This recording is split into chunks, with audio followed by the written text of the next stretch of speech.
საგაზაფხულო სესიის პირველი სხდომა ტრადიციულად სახელმწიფო ჰიმნით გაიხსნა, ამის შემდეგ კი ტრიბუნა საქართველოს პრეზიდენტმა დაიკავა. მიხეილ ყაველაშვილმა მოქალაქეებს დეტალურად გააცნო საკუთარი ხედვები საქართველოს ეკონომიკური გაძლიერების, სუვერენიტეტის დაცვის, თავსმოხვეული ხელოვნური პოლარიზაციის დაძლევისა და საგარეო პრიორიტეტების მიმართულებით. პრეზიდენტმა პირობა დადო, რომ მომდევნო წლების განმავლობაში მთავრობასთან ერთად აქტიურად იმუშავებს იმისთვის, რომ მაქსიმალურად გაძლიერდეს საქართველოს ეროვნული ინტერესები. პრეზიდენტის განცხადებით, როდესაც საქმე სამშობლოს ტრადიციებისა და რწმენის დაცვას ეხება, სახელმწიფო და ქართველი ხალხი მტკიცედ ერთსულოვანი არის. ინათელი დადასტურება 26 ოქტომბრის არჩევნებია, როდესაც მოქალაქეებმა მშვიდობა და განვითარება, ტრადიციების, ღირებულებების, სარწმუნოების, ოჯახისა და ღირსების დაცვა აირჩიეს და უარი უთხრეს ფსევდო-ლიბერალურ იდეოლოგიას. ქვეყნის მე-6 პრეზიდენტმა ვრცლად ისაუბრა საქართველოს ირგვლივ არსებულ გამოწვევებზე, საფრთხეებსა და უსამართლო დამოკიდებულებებზეც, რომელიც უკრაინაში ომის დაწყების შემდეგ განსაკუთრებით გაძლიერდა.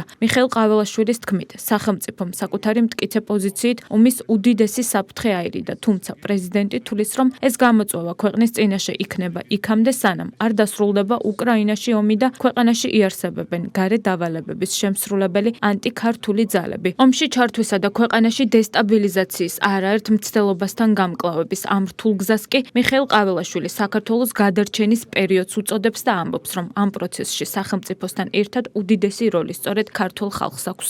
ახალი წესით ჩატარებული პრეზიდენტის არჩევნების შემდგომ საქართველო გახდა სრულფასოვანი საპარლამენტო რესპუბლიკა. დარწმუნებული ვარ, მომავალი 4 წლის განმავლობაში ჩვენ აქტიურად ვითანამშრომლებთ. ჯერა, რომ ეს იქნება ჩვენი ქვეყნის ეროვნული ინტერესების გაძლიერების 4 წელი. ჩვენი სამშობლო და ქართველი ხალხი დღეს სახელმწიფოებრიობის გამოცდის მნიშვნელოვან ეტაპს გადის. 26 ოქტომბრის არჩევნები იყო ნათელი დადასტურება იმისა, თუ სად დგას ქართველი ხალხი, რას იცავს და რას ნიშნავს მისთვის საქართველო. ამ დღეს ქართულმა საზოგადოებამ აირჩია მშვიდობა და განვითარება, ტრადიციების, ღირებულებების, სარწმუნოების, ოჯახისა და ღირსების დაცვა. უარი უთხრა ფსევდო-ლიბერალურ იდეოლოგიას, რომელიც საფრთხეს უქმნის ჩვენს იდენტობას და თვითყოფადობას. სურთ თუ არა, ქვეყნის შიგნით და გარეთ ყოფ საქართველოს არაკეთილმოსურნე ძალებს მოუწევთ მიიღონ ქართველი ხალხის უმრავლესობის არჩევანი და პატივისცენ მას.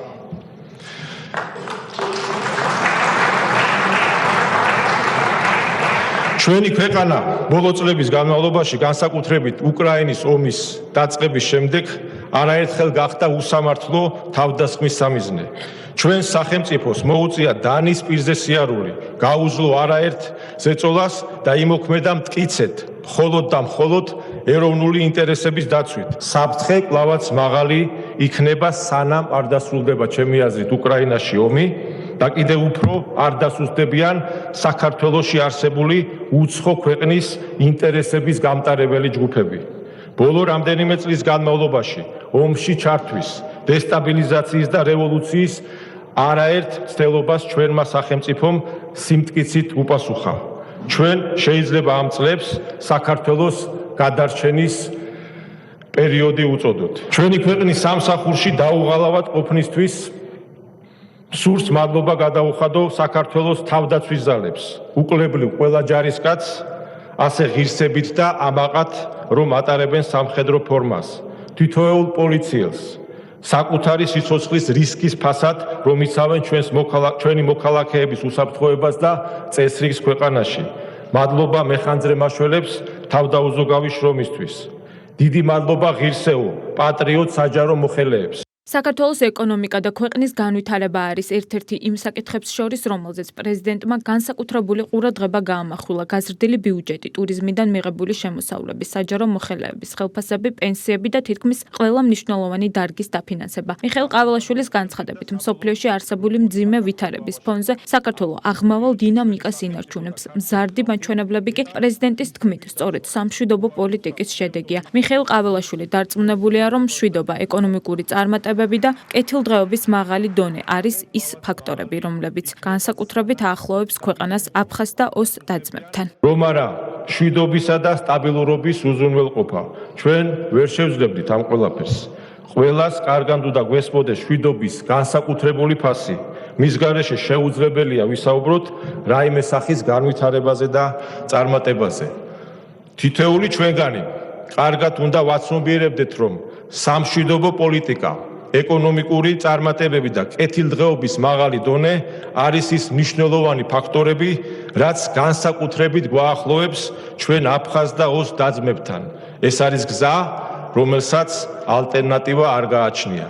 საქართველოს სწორი მიდგომებით უნდა გააძლიეროს საკუთარი სტრატეგიულ გეოგრაფიული როლი, რითიც გაიუმჯობესებს პოზიციებს საგარეო ველზე. პრეზიდენტმა მოხსენებისას ვრცლად ისაუბრა გლობალურ პროცესებსა და საგარეო პოლიტიკაზე, ევროპელი პარტნიორების ორმაგ სტანდარტსა და შტატების ახალი ადმინისტრაციის შეცვლილ პოლიტიკაზე. დონალდ ტრამპის ხედვები, რომ თანხმედრაშია საქართველოს ხელისუფლების პრიორიტეტებთან, ეს ფაქტი პრეზიდენტს აძლევს იმის თქმის საფუძველს, რომ შტატებსა და საქართველოს შორის ურთიერთობები ტრამპის ადმინისტრაციის პირობებში სრულად გადაიტვირთება. ჩვენი ნებისმიერი გადაწყვეტილება თუ პოლიტიკა ნაკარნახევი უნდა იყოს ერთის მხრივ შეცდომების გაანალიზებით, ხოლო მეორე მხრივ ჩვენი ერის მეხსიერებასა და ისტორიულ გამოსცემებაზე დაყრდნობით. ეს საშუალებას მოგცემს თავიდან ავირიდოთ უნებლიე სავალალო შეცდომები. სამწუხაროა, რომ ბოლო პერიოდში საქართველოს უსამართლო თავდასხმების სამიზნე ჩვენი არაერთი ევროპელი პარტნიორის მხრიდანაც გახდა. განსაკუთრებით გულდასაწყვეტია ეს იმ სივრციდან, საიდკენაც ცვლა ქართველმა ხალხმა სამართლიანობის, ურთიერთპატივისცემის, კანონის უზენაესობის დაცვის, ეროვნული იდენტობისა და სუვერენობის შენარჩუნების იმედით გადაწყვიტა. ორმაგი სტანდარტი, რომელიც საქართველოსთან მიმართებაში ფაქტობრივად ყოველდღიურობად იქცა, სამწუხაროდ ზიანს აყენებს ევროპულ ღირებულებებსა და ევროპელი პარტნიორების რეპუტაციას. დონალდ ტრამპის გამარჯვების შემდგომ დაიწყო ფსევდო-ლიბერალური წესრიგის ცვლილება მსოფლიოში. მე ამას დონალდ ტრამპის ეფექტს დავარქმევდი. ამერიკის შეერთებულ შტატებში მიმდინარე პროცესებმა და მისმა გამოძახილმა მთელ მსოფლიოში კიდევ ერთხელ დაარწმუნა ქართველი ხალხი, თუ რამდენად სწორი პოლიტიკისა და ღირებულებებს ატარებს ჩვენი საქართველოს და სახელმწიფო. სამშვიდობო პოლიტიკა, ეროვნული ინტერესების უპირველესობა, კონსერვატიული და ტრადიციული ღირებულებების დაცვა, ოჯახის სიძლიერე, ქრისტიანობის როლის გაძლიერება. სწორედ ესაა ის ღირებულებები, რაზეც დგას ჩვენი სახელმწიფო ბოლო 10 წლეულის განმავლობაში და ნათელია, რომ სწორედ ამ ღირებულებებზე იქნება დაფუძნებული ამერიკის შეერთებული შტატების პოლიტიკა მომავალი 4 წლის განმავლობაში.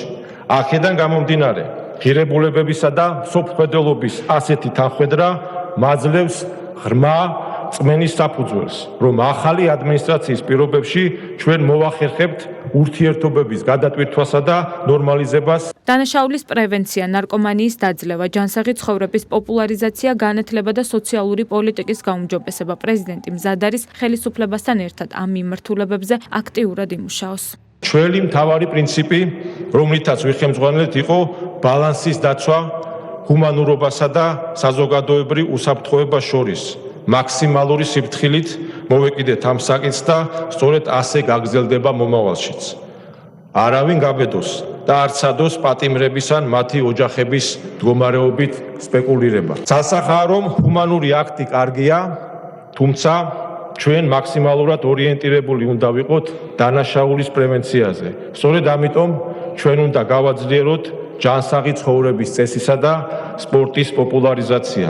უნდა გავზარდოთ განათლების სისტემის როლი ახალგაზრდების განვითარებაში, ვიზრუნოთ სოციალური პოლიტიკის გაუმჯობესებაზე.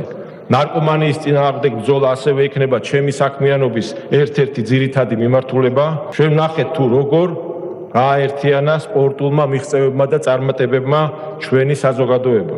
რამდენად სიყვარულით სავსე იყო ქართველი ხალხი ყოველი გამარჯვების დროს. ჩვენ გვყავს ჩვენი ხელსახელოვანი სპორტსმენები, რომლებიც ამის მონაწილე არიან. მიმაჩნია, რომ საზოგადოებაში ხელოვნური პოლარიზაციის ფონზე სპორტმა და კულტურამ განსაკუთრებული გამაერთიანებლის როლი უნდა ითამაშოს.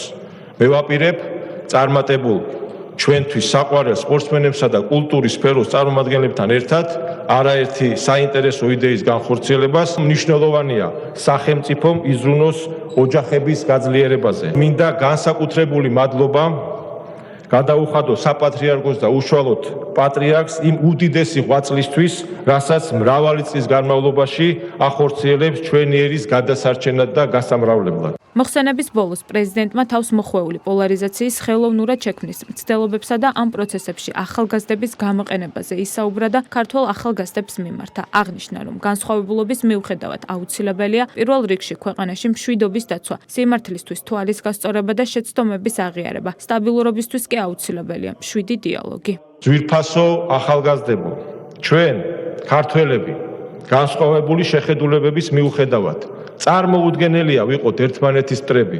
ჩვენ გვაქვს ერთი ენა, ერთი კულტურა, ერთი ისტორია, ერთი სამშობლო, რომელსაც მოფრთხილება სჭირდება.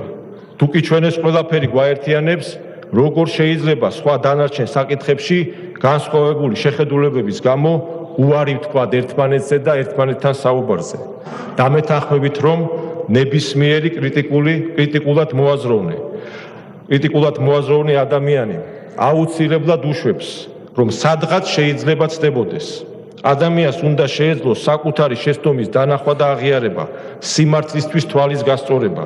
ჩვენ განსხვავებულობის მიუხედავად მოგვიწევს გავაგრძელოთ ერთად ცხოვრება. ამიტომ უნდა შევძლოთ რეალობისთვის თვალის გასწორება და ერთმანეთთან დიალოგი. ქვეყნისთვის მნიშვნელოვანი და დროული გზავნილები, ასე შეფასდა მიხეილ ყაველაშვილის გამოსვლა უმრავლესობასა და საპარლამენტო ოპოზიციაში. კანონმდებლები ამბობენ, რომ ეს იყო პრეზიდენტის გამოსვლა, რომელიც არა გარე ძალების დაკვეთით, არამედ ეროვნული ინტერესებიდან გამომდინარე საუბრობდა. გამაერთიანებელი მესიჯი იმ ადამიანისა, რომელიც არის საქართველოს პრეზიდენტი და რომელიც მაქსიმალურად ცდილობდა თავის დღევანდელ გამოსვლაში ხაზი გაესვა გაერთიანების, ურთიერთპატივისცემის და ქვეყნის, არა მხოლოდ ადამიანების გაერთიანების, არამედ ქვეყნის გაერთიანების მთავარ საკითხებზე. შესაბამისად, მე ვფიქრობ, რომ ეს არის ის დამოკიდებულება, რაც საქართველოს პრეზიდენტს ყველაზე მეტად ხელეწიფება კიდევაც, ევალება კიდევაც და მისი კომპეტენციიდან, მისი სიმბოლური თუ რეალური, მისი თანამდებობის სიმბოლური თუ რეალური მდგომარეობიდან გამომდინარეობს. დემოგრაფიის საკითხი სერიოზული გამოწვევა ჩვენი ქვეყნისთვის და რასაკვირველია, აქაც მთავარი თემა ისევ სტაბილურობას უკავშირდება, ვინაიდან ამის გარეშე არ არსებობს საკითხების მოგვარება, სოციალური, ეკონომიკური განათლების სხვა საკითხები, რომელიც პირდაპირ კავშირშია დემოგრაფიული პრობლემის მოგვარების ამოცანასთან. მან ისაუბრა მრავალ სექტორულ მიმართულებაზე და რაც ყურში მოხვდა, ის რაც აქამდე არ თქმულა, მან ისაუბრა დემოგრაფიულ საფრთხეებზე, რაც მნიშვნელოვანია და ეროვნული უსაფრთხოების საკითხს წარმოადგენს. ჩვენ არაერთხელ ვგვითხრობთ, რომ ქვეყანაში არის დემოგრაფიული პრობლემები, ამ მიმართულებით მნიშვნელოვანი საკითხები იქნა მოგვარებული, გადაწყვეტილება მიღებული, მაგრამ ეს არასაკმარისია და როდესაც პრეზიდენტი ამაზე აკეთებს აქცენტს, რა თქმა უნდა, მისი მნიშვნელობა კიდევ უფრო მოიმატებს. საქართველოს მე-6 პრეზიდენტმა ქვეყანაში არსებულ გამოწვევებსა და ამ საკითხების მოგვარების საკუთარ ხედვებთან დაკავშირებით პარლამენტს ყოველწლიური მოხსენება წარუდგინა. სხდომას პრემიერ-მინისტრი, აღმასრულებელი და საკანონმდებლო ხელისუფლების წევრები და საპატრიარქოს წარმომადგენლები ესწრებოდნენ.